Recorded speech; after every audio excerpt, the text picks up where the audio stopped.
1 Samuel 14.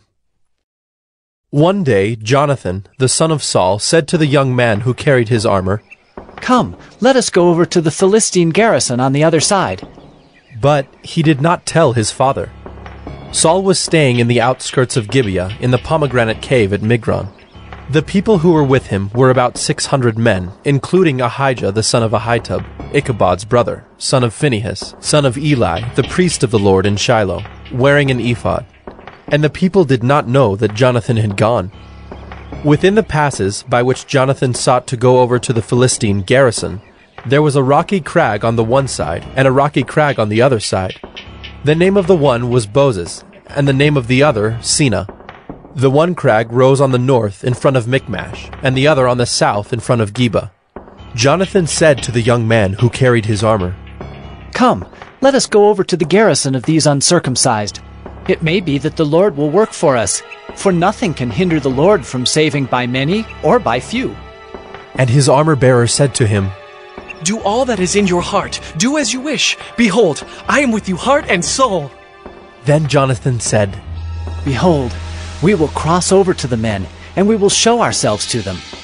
If they say to us, 'Wait until we come to you,' then we will stand still in our place, and we will not go up to them. But if they say, 'Come up to us,' then we will go up, for the Lord has given them into our hand, and this shall be the sign to us." So both of them showed themselves to the garrison of the Philistines. And the Philistines said, "Look, Hebrews are coming out of the holes where they have hidden themselves." And the men of the garrison hailed Jonathan and his armor-bearer, and said, "Come up to us, and we will show you a thing." And Jonathan said to his armor-bearer, "Come up after me, for the Lord has given them into the hand of Israel." Then Jonathan climbed up on his hands and feet, and his armor-bearer after him. And they fell before Jonathan, and his armor-bearer killed them after him. And that first strike which Jonathan and his armor-bearer made killed about 20 men within, as it were half a furrow's length in an acre of land. And there was a panic in the camp, in the field, and among all the people. The garrison and even the raiders trembled, the earth quaked, and it became a very great panic. And the watchmen of Saul in Gibeah of Benjamin looked, and behold, the multitude was dispersing here and there. Then Saul said to the people who were with him, "Count, and see who has gone from us." And when they had counted, behold, Jonathan and his armor-bearer were not there. So Saul said to Ahijah, "Bring the ark of God here." For the ark of God went at that time with the people of Israel. Now while Saul was talking to the priest, the tumult in the camp of the Philistines increased more and more. So Saul said to the priest, "Withdraw your hand." Then Saul and all the people who were with him rallied and went into the battle. And behold, every Philistine's sword was against his fellow, and there was very great confusion. Now the Hebrews who had been with the Philistines before that time, and who had gone up with them into the camp, even they also turned to be with the Israelites who were with Saul and Jonathan. Likewise, when all the men of Israel who had hidden themselves in the hill country of Ephraim heard that the Philistines were fleeing, they too followed hard after them in the battle. So the Lord saved Israel that day, and the battle passed beyond Beth-aven. And the men of Israel had been hard pressed that day. So Saul had laid an oath on the people, saying, "Cursed be the man who eats food until it is evening, and I am avenged on my enemies." So none of the people had tasted food. Now when all the people came to the forest, behold, there was honey on the ground. And when the people entered the forest, behold, the honey was dropping. But no one put his hand to his mouth, for the people feared the oath. But Jonathan had not heard his father charge the people with the oath. So he put out the tip of the staff that was in his hand, and dipped it in the honeycomb, and put his hand to his mouth, and his eyes became bright. Then one of the people said, "Your father strictly charged the people with an oath, saying, 'Cursed be the man who eats food this day.'" And the people were faint. Then Jonathan said, "My father has troubled the land. See how my eyes have become bright because I tasted a little of this honey? How much better if the people had eaten freely today of the spoil of their enemies that they found. For now the defeat among the Philistines has not been great." They struck down the Philistines that day from Michmash to Ajalon. and the people were very faint. The people pounced on the spoil, and took sheep and oxen and calves, and slaughtered them on the ground, and the people ate them with the blood. Then they told Saul, "Behold, the people are sinning against the Lord by eating with the blood." and he said, You have dealt treacherously. Roll a great stone to me here. And Saul said, Disperse yourselves among the people, and say to them, Let every man bring his ox or his sheep, and slaughter them here and eat. And do not sin against the Lord by eating with the blood. So every one of the people brought his ox with him that night, and they slaughtered them there.